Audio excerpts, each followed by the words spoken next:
Hi dears, welcome back my channel. ഞാൻ അഖില. ഇന്നത്തെ video ഞാൻ ഓണം ക്ലാഷിൽ ചെയ്തൊരു ഫ്രോക്കാണ് കേട്ടോ. കസ്റ്റമർ ഫ്രോക്ക് പർച്ചേസ് ചെയ്തു. അപ്പോൾ ചെസ്റ്റ് പോർഷൻ പ്ലെയിൻ ആയിരുന്നു. അപ്പോൾ എന്തെങ്കിലും ചെയ്ത് തരുമോ എന്ന് ചോദിച്ചു. അപ്പോൾ ഞാനിങ്ങനെ ഒരു 3 ഫ്ലവറാണ് കിഡ്സിൻ്റെ വേണ്ടിയുള്ള ഡ്രസ്സല്ലേ. അപ്പോൾ അതെങ്ങനെയാണ് ചെയ്യുന്നത് നോക്കിയാലോ. ഫ്ലവേഴ്സ് ആദ്യം തന്നെ സ്ക്വയർ ഷേപ്പിൽ ഇതേപോലെ ഒരു 15 പീസാണ് കേട്ടോ ഞാൻ കട്ട് ചെയ്തെടുത്തത്.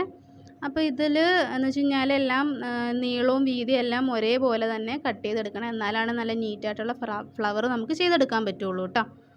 അപ്പോൾ അത് കാരണം ഞാൻ ഇതേപോലെ 15 പീസ് എടുത്തു. എന്നിട്ട് ഇതേപോലെ കോണോട് കോൺ മടക്കി അത് കഴിഞ്ഞിട്ട് ഇങ്ങനെ സ്റ്റിച്ച് ചെയ്തെടുത്തു കേട്ടോ. അപ്പോൾ ഒരേ രീതിയിൽ അങ്ങോട്ട് ഒപ്പം അങ്ങ് സ്റ്റിച്ച് ചെയ്ത് പോവുകയാണെങ്കിൽ നമുക്ക് ഒരേ രീതിയിൽ അങ്ങോട്ട് സ്റ്റിച്ച് ചെയ്തെടുക്കാം കേട്ടോ.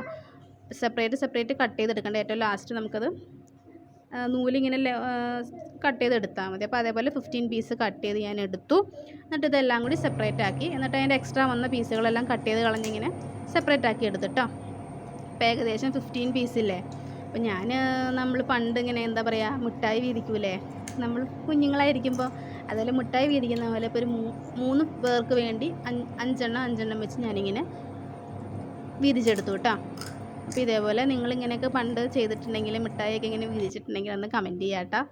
അപ്പോൾ ഞാൻ ഇതേപോലെ എടുത്തു. അത് കഴിഞ്ഞിട്ട് നമ്മൾ ഒരു ഫ്ലവറിൽ 5 ഇതൾ വരുന്ന രീതിയിലാണ് കേട്ടോ. അതാണ് 5 വെച്ച് വീതിച്ചെടുത്തു എന്ന് പറഞ്ഞത് കേട്ടോ. അപ്പോൾ നമ്മൾ എന്താ ചെയ്യേണ്ടതെന്ന് വെച്ച് കഴിഞ്ഞാൽ ഇതേപോലെ റണ്ണിങ് ചെയ്ത് കൊടുക്കുക. സ്റ്റിച്ച് ചെയ്യുമ്പോൾ റണ്ണിങ് സ്റ്റിച്ചൊക്കെ എങ്ങനെയാണ് ചെയ്യണമെന്നുള്ള വീഡിയോ ഒക്കെ ഞാൻ മുമ്പ് ഞാനൊരു ബേസിക് എംബ്രോയ്ഡറിയിൽ ഞാൻ ഇട്ടിട്ടുണ്ട്. അപ്പോൾ നിങ്ങൾക്ക് കാണണം എന്നുണ്ടെങ്കിൽ ഒന്ന് കണ്ടു നോക്കുക കേട്ടോ. ഞാൻ എംബ്രോയ്ഡറി അപ്പോൾ ഞാൻ വേണമെന്നുണ്ടെങ്കിൽ അത് മേളിൽ ഞാൻ പിൻ ചെയ്തേക്കാം. അപ്പോൾ നിങ്ങൾക്കൊന്ന് കണ്ടു നോക്കുക കേട്ടോ. ഐ ബട്ടണിൽ കൊടുത്തേക്കാം കേട്ടോ. അപ്പോൾ ഇതേപോലെ ഞാൻ 5 പീസും ഇതേപോലെ ഞാൻ റണ്ണിങ് ചെയ്ത് എടുത്തിട്ടുണ്ട്. കാര്യം ഈ തുണിക്ക് ഭയങ്കര കട്ടിയായത് കാരണം കുറച്ച് ടഫാണ് കേട്ടോ അത് സൂചി കയറി വരാൻ വേണ്ടി. അത് കാരണം ശ്രദ്ധിച്ച് ചെയ്യാം കേട്ടോ ഞാൻ. അപ്പോൾ നമ്മൾ ഇതേപോലെ എല്ലാം ഇങ്ങനെ സ്റ്റിച്ച് ചെയ്തു. 5 ഇതേപോലെ സ്റ്റിച്ച് ചെയ്തു. എന്നിട്ട് നമ്മളിങ്ങനെ റൗണ്ടിൽ വെച്ചിട്ട് ഒന്ന് ടൈറ്റൻ ചെയ്തു. എന്നിട്ട് ആ ഓപ്പോസിറ്റ് സൈഡിലേക്ക് നമ്മൾ ഒന്നും കൂടി സൂചി കയറ്റിയിട്ടോ. എന്നിട്ടൊന്ന് ടൈറ്റ് ചെയ്ത് കിട്ടാൻ വേണ്ടിയാണ് കേട്ടോ. ഓപ്പോസിറ്റ് സൈഡിൽ, അതായത് സൂചിയുടെ ഓപ്പോസിറ്റ് സൈഡിലെ ഫ്ലവറിൻ്റെ ലീഫിലേക്ക്, ഫ്ലവറിൻ്റെ ഇതളിലേക്ക് ഞാനിങ്ങനെ അത് കയറ്റി വെച്ച് കൊടുത്തു കേട്ടോ, ഒന്ന് ടൈറ്റ് ചെയ്ത് കിട്ടാൻ വേണ്ടി. എന്നിട്ട് നല്ലോണം ടൈറ്റ് ചെയ്തു. അപ്പം എന്നിട്ട് ഇങ്ങനെ ഒരു ലുക്കിൽ കിട്ടി. എന്നിട്ട് ഞാൻ എന്ത് ചെയ്തു എന്നറിയാമോ, ഇതിൻ്റെ ഇതളുകളുണ്ടല്ലോ, അപ്പം 5 ഓരോന്നിൻ്റെ ഓപ്പോസിറ്റ് വരുന്ന ഇതളുമായിട്ടൊന്ന് ടൈറ്റൻ ചെയ്ത് കൊടുത്തു. അപ്പം നമുക്ക് നല്ല നീറ്റായിട്ട് ഇങ്ങനെ നല്ല ഫിറ്റായിട്ട് നല്ല സ്ട്രോങ് ആയിട്ടിരിക്കും കേട്ടോ. പെട്ടെന്ന് അങ്ങനെ ഇളകി പോകുന്ന ഫീലോ അങ്ങനെയൊന്നും ഉണ്ടാവില്ല, ലൂസായിട്ടൊന്നും തോന്നില്ല. അപ്പം അങ്ങനെ നല്ല നീറ്റായിട്ടിരിക്കാൻ വേണ്ടി എല്ലാം അങ്ങനെ സ്റ്റിച്ച് ചെയ്ത് കൊടുത്തു. ഓപ്പോസിറ്റ് വരുന്ന ഇതളുകളൊന്ന് ടൈറ്റൻ ചെയ്ത് കൊടുത്തു. അപ്പോൾ പ്രത്യേകിച്ച് സൂചിയൊന്നും കൈ കയറാതിരിക്കാൻ ശ്രദ്ധിക്കണം കേട്ടോ. നല്ല വേദനയല്ലേ സൂചി കൈ കയറി കഴിഞ്ഞാൽ.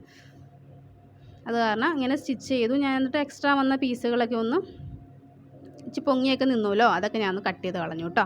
അത് കഴിഞ്ഞിട്ട് അതിൻ്റെ ഫൈനൽ ലുക്ക് കണ്ടോ, ഇങ്ങനെയാണ് കേട്ടോ. അപ്പോൾ സെൻറ്ററിൽ ഒന്നും ഇല്ലാത്തതാണ് ഒരു ഭംഗിക്കേടല്ലേ. അപ്പോൾ നമുക്ക് അതിൻ്റെ സെൻറ്ററിൽ കുറച്ച് ബീഡ്സ് വെച്ച് കൊടുത്താലോ. അപ്പോൾ ഞാൻ അതേപോലെ ബീഡ്സ് വെച്ച് കൊടുക്കാം കേട്ടോ. സെൻറ്ററിൽ ആദ്യം ഒരു ബീഡ്സ് മാത്രം സ്റ്റിച്ച് ചെയ്ത് കൊടുത്തു.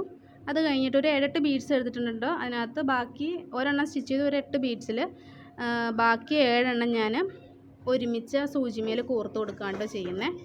എന്നിട്ട് എന്താ ചെയ്യണേന്ന് നോക്കാം കേട്ടോ. അപ്പോൾ ഒരുമിച്ച് സൂചിയിൽ ബാക്കി 7 ബീഡ്സ് ഒരുമിച്ച് സൂചിമേൽ ഇങ്ങനെ സ്റ്റിച്ച് ചെയ്ത് കൊടുത്തു. അത് കഴിഞ്ഞിട്ട് നമ്മൾ ആദ്യം കുത്തിയെടുത്ത ആ സ്ഥലമില്ലേ, ആ സ്ഥലത്തേക്ക് തന്നെ റിട്ടേൺ കുത്തിയിറക്കുക.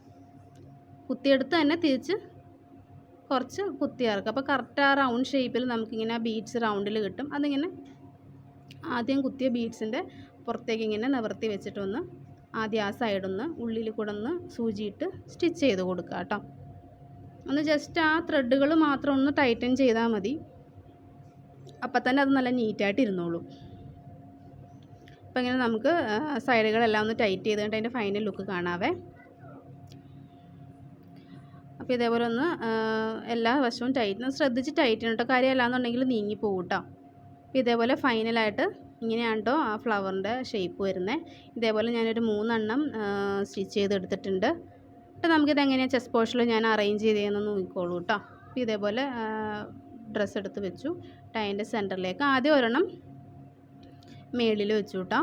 അത് കഴിഞ്ഞിട്ട് ബാക്കി 2 താഴത്തെ സെൻറ്ററിൽ വരുന്ന രീതിയിലൊന്ന് വെച്ച് ഇതേപോലെ ഒന്ന് അറേഞ്ച് ചെയ്ത് സ്റ്റിച്ച് ചെയ്തെടുക്കുക. അത്രയേ ഉള്ളൂ കേട്ടോ.